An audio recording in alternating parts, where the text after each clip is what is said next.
জাতের মজার পিঠা। বাংলাদেশে শীতকালে পিঠাপুলি খাওয়ার ধুম পড়ে যায়। এ সময় ঘরে ঘরে উঠে নতুন ধান। ঢেঁকিতে ধান ভানা হয়। ধান ভানার পর সেই চাল গুঁড়ো করা হয়। তা দিয়ে তৈরি হয় নানা ধরনের পিঠা। নানা ধরনের অনুষ্ঠানে পিঠা খাওয়া হয়। এসব পিঠার সুন্দর সুন্দর নাম আছে, যেমন খেজুর পিঠা, চুষি পিঠা, বিবিখানা পিঠা, চিতই পিঠা, ছিট পিঠা, সেমাই পিঠা, ভাপা পিঠা, দুধ চিতই পিঠা, পাটিসাপটা, পুলি, নারকেল পিঠা, এরকম আরো অনেক পিঠা। শীতকালে গরম গরম পিঠার মজাই আলাদা। আমরা ছবিতে দেখছি একজন দাদিমা পিঠা বানাচ্ছেন এবং এই দাদিমাকে ঘিরে রয়েছে আরো অনেক মানুষজন। তারা সবাই শীতের সকালে দাদিমার পিঠা বানানো দেখছে। শীতের ছুটিতে তুলি আর তপু যায় নিজেদের গ্রামের বাড়ি। ঘুম থেকে উঠে তারা দেখে দাদি পিঠা তৈরি করছেন।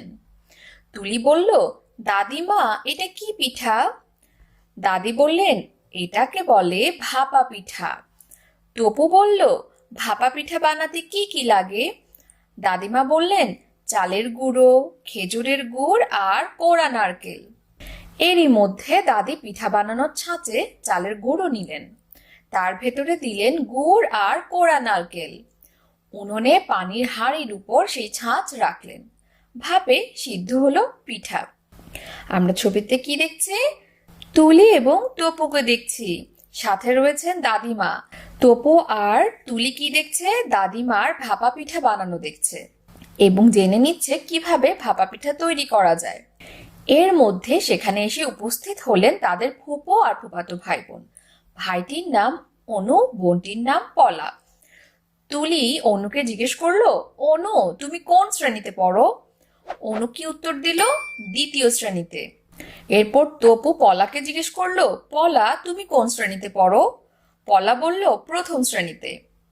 7 দিন বাড়িতে থাকলো তারা। কত রকম মজাদার পিঠাই যে খেলো। বাংলাদেশ পিঠাপুলির দেশ। এক এক অঞ্চল এক এক রকম পিঠার জন্য বিখ্যাত।